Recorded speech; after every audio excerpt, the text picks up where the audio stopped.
नमस्कार प्यारे साथियों, आप देख रहे हैं करंट वाणी। मैं हूं धीरेश। आज 11 जून 2026 की प्रमुख राष्ट्रीय और अंतर्राष्ट्रीय खबरों के साथ हम हाजिर हैं।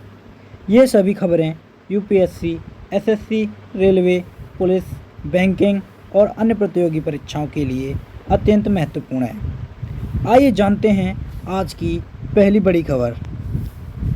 पीएम मोदी बने भारत के सबसे लंबे समय तक लगातार चुने गए प्रधानमंत्री। जो हमारे प्रधानमंत्री नरेंद्र मोदी हैं, उन्होंने लगातार निर्वाचित प्रधानमंत्री के रूप में एक नया रिकॉर्ड कायम किया है।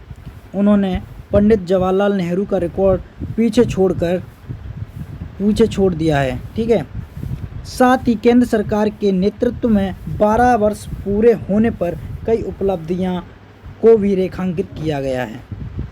अच्छा, ये पॉइंट ऑफ व्यू परीक्षा के पॉइंट ऑफ व्यू से देखें तो इसमें हमारा क्या क्या पूछा जाएगा। यानी जो हमारे मोदी जी हैं, उन्होंने पहली पदभार ग्रहण कब शपथ कब ली थी शपथ। ठीक है। जो हमारी शपथ थी वो हमारी 26 मई 2014 में। प्रमुख योजनाएं जो इनके द्वारा चलाई गई, पहली है जीएसटी, दूसरी है यूपीआई, तीसरी है पीएलआई स्कीम, चौथी है डिजिटल इंडिया। अच्छा, इनके महत्वपूर्ण विषय क्या हैं? महत्वपूर्ण विषय हैं भारतीय राजनीति एवं शासन। चलिए नेक्स्ट पे चलते हैं। नेक्स्ट आपका दिया गया है भारत में निर्मित पहला एयरबेस C-295 विमान सफल परीक्षण उड़ान में सफल। यानी जो हमारा भारत का पहला एयरबस जो सी का विमान था, उसका पहला उड़ान परीक्षण सफल हुआ है। भारत में निर्मित पहला एयरबेस C-295 जो कि एक सैन्य परिवहन विमान बड़ोदरा से सफल परीक्षण उड़ान भरने में सफल रहा। यह एक मेक इन इंडिया अभियान के लिए बड़ी उपलब्धि मानी जा रही है। अच्छा, ये परीक्षा के पॉइंट ऑफ व्यू से देखा जाए तो कैसे पूछेगा। निर्माण कहाँ हुआ है इसका? एयरबेस सी का अगर पूछा जाए आपसे, एयर बस C-295 ये कहाँ पर है? तो इंडिया में। कहाँ बना? इंडिया में। अच्छा, उपयोग किस में किया जाता है? ये सैन्य परिवहन में। ठीक है। अच्छा, ये इसका स्थान कहाँ पर है? कहाँ पर किया गया? बड़ोदरा, गुजरात में। अच्छा, इससे संबंधित विषय कौन सा है? ये हमारा रक्षा और विज्ञान से संबंधित है। नेक्स्ट पे चलेंगे हम। नेक्स्ट पर आएंगे तो हमारा यहाँ पे दिया गया है ओमान तट के पास जहाज पर हमले के बाद 3 भारतीय लापता। ओमान तट के निकट एक तेल टैंकर पर हमले के बाद 3 भारतीय नागरिक लापता हो गए। कौन हो गए? 3 नागरिक लापता हुए भारत के। भारत सरकार ने इस घटना पर चिंता व्यक्त करते हुए जांच और खोज अभियान तेज करने की मांग की है। अच्छा, इससे हमारा पॉइंट ऑफ व्यू परीक्षा से क्या रिलेटेड है इसका? अच्छा, जो स्थान था जो हमले किए गए हैं तेल के टैंकरों पर, वो स्थान था ओमान का तट। क्या था? ओमान का तट। ठीक है। अच्छा, ये प्रभावित क्या थे? 3 भारतीय नागरिक। इससे हमारे प्रभावित हुए हैं 3 भारतीय नागरिक। अच्छा, विषय क्या है? अंतर्राष्ट्रीय संबंध में। ठीक है, जो हमारा दिया गया है विषय संबंध अंतर्राष्ट्रीय में। नेक्स्ट पर चलेंगे हम। नंबर 4 पे दिया गया है आपका आरबीआई के डिप्टी गवर्नर स्वामीनाथन जानकीरमन का कार्यकाल कितना बढ़ा है। यानी जो हमारे अभी आरबीआई के डिप्टी गवर्नर हैं स्वामीनाथन जानकीरमन, उनका कार्यकाल कितना बढ़ गया है? तो भारत सरकार ने उनका कार्यकाल कितने वर्ष के लिए बढ़ा दिया गया है? तो 2 वर्ष के लिए उनका कार्यकाल बढ़ा दिया गया है। अच्छा, ये संस्था कौन सी संस्था में है? तो ये हमारी आरबीआई शाखा में है। कौन सी में है? आरबीआई शाखा में। और कौन से पद पर हैं? Deputy governor. कार्यकाल का विस्तार बताना था इनका, जो हमारा अभी हमने करंट में पढ़ा है अपना। कितने वर्ष का बढ़ा दिया गया है? 2 साल का। नेक्स्ट पर चलेंगे। नेक्स्ट जैसे कि आता है अहमदाबाद मेट्रो फेज 2A की मंजूरी। अच्छा, 2A को मंजूरी। केंद्रीय मंत्रिमंडल ने अहमदाबाद मेट्रो फेज 2A परियोजना को मंजूरी दी है। इस परियोजना के लिए 2169 करोड़ स्वीकृत किए गए हैं। परीक्षा के पॉइंट ऑफ व्यू से देखा जाए तो ये शहर हमारा कहाँ पर है? अहमदाबाद। अहमदाबाद के लिए इस परियोजना के लिए 2169 करोड़ रुपए स्वीकृत किए गए हैं। लागत ये रखी है आपकी 2169 करोड़। विषय था इनका अवसंरचना विकास। नेक्स्ट क्वेश्चन पर चलेंगे। उत्तराखंड ने लॉन्च की science technology and innovation policy 2026।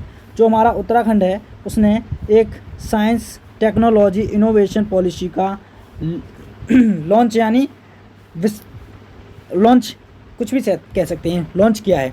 Uttarakhand सरकार ने नई साइंस टेक्नोलॉजी और इनोवेशन पॉलिसी जारी की है। इसका उद्देश्य राज्य के अनुसंधान, स्टार्टअप और तकनीकी विकास को बढ़ाना है। ठीक है,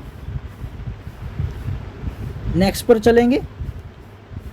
पर्यावरण report state of India's environment 2026। Centre for science and environment CSE ने स्टेट ऑफ इंडिया एनवायरनमेंट 2026 को एक रिपोर्ट जारी की। रिपोर्ट में पर्यावरण, कृषि, स्वास्थ्य और मानव विकास से जुड़े प्रस्तुत आंकड़े प्रस्तुत करे। ये हमारा परीक्षा की व्यू से देखा जाए जारीकर्ता कौन था? Centre of science of environment, जो हमारा पर्यावरण और सतत विकास का एक विषय है। नेक्स्ट क्वेश्चन पर चलेंगे। भारत नेपाल सीमा विवाद फिर चर्चा में। भारत और नेपाल के बीच सीमा विवाद पर एक बार फिर से चर्चा। यह UPSC और राज्य स्तरीय की परीक्षाओं में बहुत ही ज़्यादा महत्वपूर्ण माना जा रहा है और इसको अच्छे से याद करेंगे। ये हर एक एग्ज़ाम में पूछा जा रहा है, इसलिए मैंने ये क्वेश्चन इसमें डाल रखा है। नेक्स्ट क्वेश्चन पर चलेंगे हम। ये हमारे देखिए वन लाइनर दी गई है करेंट अफेयर। आप में वन लाइनर भी पढ़ सकते हैं क्योंकि हमारा कंटेंट सबसे हटके है GS के मामले में। तो देखिए, PM मोदी ने सबसे लंबे समय तक लगातार निर्वाचित प्रधानमंत्री बनने का रिकॉर्ड बनाया। भारत निर्मित पहला एयरवेज C-2095 विमान परीक्षण उड़ान में सफल रहा। ओमान तट, ये लिखा है, ओमान तट के पास जहाज हमले में 3 भारतीय लापता। RBI डिप्टी गवर्नर स्वामीनाथन जानकीरमन का कार्यकाल 2 वर्ष और बढ़ गया। और इसी के साथ अहमदाबाद मेट्रो फेज़ 2A को मंजूरी मिली। 2169 करोड़ रुपए की इसमें लागत लगी है। उत्तराखंड ने साइंस एंड टेक्नोलॉजी पॉलिसी को लॉन्च किया है। ठीक है, स्टेट ऑफ इंडियाज़ एनवायरनमेंट 2026 की रिपोर्ट जारी की। किसने करी? आप मुझे कमेंट में करके बताएंगे। भारत और नेपाल सीमा विवाद चर्चा, ये अभी मैं बता चुका हूँ। नेक्स्ट चलेंगे आगे। नीति आयोग की 11वीं गवर्निंग काउंसिलिंग बैठक कब करी गई? जो कि आज 11 जून। ठीक है, प्रधानमंत्री नरेंद्र मोदी ने आज नीति आयोग की 11वीं गवर्निंग काउंसिल बैठक की अध्यक्षता करी। बैठक का मुख्य विषय विकसित भारत के लिए समावेशी मानव विकास रखा गया है। इसमें रोजगार, कौशल विकास, राज्यों के विकास पर चर्चा हुई। अच्छा, ये संस्था कौन सी है? नीति आयोग। अध्यक्ष इसका कौन होता है? नीति आयोग का प्रधानमंत्री। और इसकी थीम क्या थी? इंक्लूसिव ह्यूमन डेवलपमेंट ऑफ विकसित भारत। ठीक है, नेक्स्ट क्वेश्चन पर चलेंगे। राष्ट्रपति ने 51 वीरता पुरस्कार प्रदान किए। राष्ट्रपति द्रौपदी मुर्मू ने रक्षा अलंकरण समारोह 2026 में 51 वीरता पुरस्कार प्रदान किए। इसमें कीर्ति यानी जो कीर्ति चक्र थे वो 7 थे। ठीक है, कितने थे? वो 7 थे। और हमारे जो वीर चक्र थे वो कितने थे? 15 थे।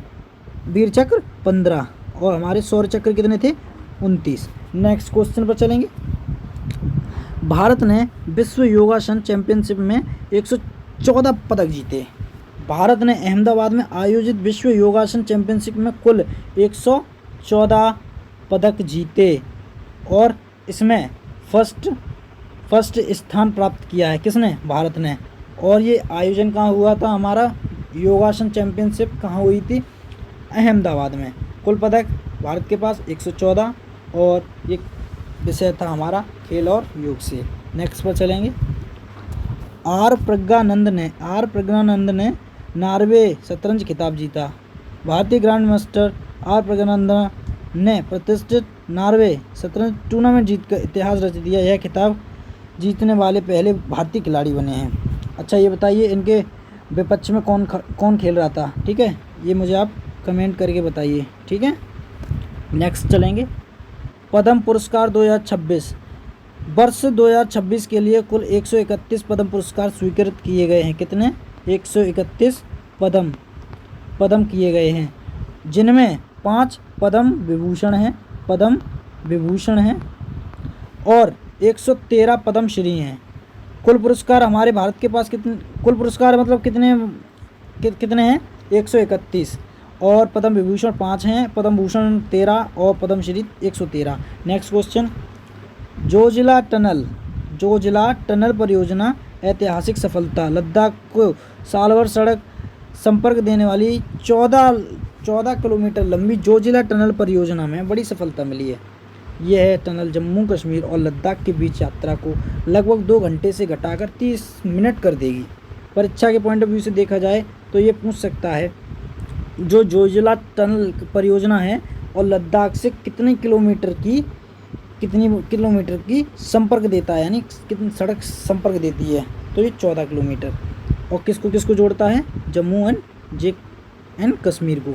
नेक्स्ट चलेंगे, नासा ने आर्टेमिस 3 मिशन के क्रू की घोषणा की।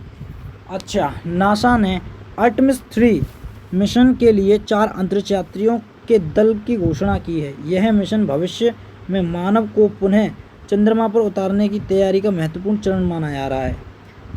मिशन आर्टेमिस 3 उद्देश्य चंद्र मिशन की तैयारी, अनुमानित प्रशिक्षण 2027 में इसका प्रशिक्षण हो सकता है। नेक्स्ट चलेंगे, फीफा वर्ल्ड कप 2026 का आगाज। फुटबॉल का सबसे बड़ा टूर्नामेंट फीफा वर्ल्ड कप 2026 आज से शुरू हो रहा है, 11 जून से। ठीक है, नेक्स्ट चलेंगे, इसके मेजबान देश कौन से हैं? यूएस हो गया आपका, कनाडा हो गया, मैक्सिको हो गया। और इसमें टीमें कितनी होंगी? 48 टीम्स होंगी, 48 टीम। उद्घाटन कौन करेगा इसका करेगा मैक्सिको बनाम दक्षिण अफ्रीका। नेक्स्ट क्वेश्चन चलेंगे, उत्तर प्रदेश में नया क्षेत्रीय मौसम विज्ञान केंद्र। उत्तर प्रदेश में मौसम पूर्वानुमान के बेहतर बनाने के लिए नया क्षेत्रीय मौसम विज्ञान केंद्र स्थापित किया गया। इससे मौसम संबंधी चेतावनियाँ सटीक और अधिक सटीक होंगी। स्थान कहाँ पर है इसका? लखनऊ। मौसम की पूर्वानुमान को मजबूत करना। नेक्स्ट चलेंगे, भारत ने विश्व योगासन चैंपियनशिप में अच्छा ये बता चुका हूँ मैं। ठीक है, नेक्स्ट चलेंगे भाई। अच्छा, ये है वन लाइनर में करंट वाणी का जो दिया है आपको। जोजिला टनल से लद्दाख तक की यात्रा 30 मिनट में संभव होगी। नासा ने आर्टेमिस 3 चंद्र मिशन की क्रू की घोषणा कर दी। फीफा वर्ल्ड कप जो आज से शुरू हो गया, इसमें 48 टीमें हिस्सा लेंगी। लखनऊ में नया क्षेत्रीय मौसम विज्ञान केंद्र का स्थापना हुई। भारत ने विश्व योगासन चैंपियनशिप में 114 पदक जीतकर इतिहास रच दिया और पहला स्थान भी भारत का ही है। नेक्स्ट चलेंगे अब। नेक्स्ट आपको हम दे रहे हैं PYQ MCQ। तो भारत में निर्मित एयरबस C-295 विमान की परीक्षण उड़ान कहाँ हुई? वडोदरा, अहमदाबाद में। ठीक है, नेक्स्ट चलेंगे, RBI के किस डिप्टी गवर्नर का कार्यकाल बढ़ाया गया है? तो स्वामीनाथन जानकीरमन का। नेक्स्ट चलेंगे, अहमदाबाद मेट्रो फेज 2A परियोजना की अनुमति लागत कितनी है? तो इसकी है 2169 करोड़। नेक्स्ट चलेंगे, 2026 में कुल कितने पद्म पुरस्कार स्वीकृत किए गए? 131। कितने? 131। नेक्स्ट चलेंगे, नॉर्वे शतरंज खिताब जीतने वाले पहले भारतीय कौन बने? तो हमारे ये हैं R प्रज्ञानंदा। नेक्स्ट क्वेश्चन पर चलेंगे, भारत ने विश्व योगासन चैंपियनशिप में कितने पदक जीते हैं? 114 जीते हैं। कितने जीते हैं? 114। नेक्स्ट चलेंगे, नीति आयोग की 11वीं गवर्निंग काउंसिल बैठक का विषय क्या था? विकसित Bharat for inclusive human development. ठीक है, नेक्स्ट पर चलेंगे। अच्छा, अगर आप मेरे चैनल पर नए आए तो चैनल को सब्सक्राइब करें। चले मम्मी।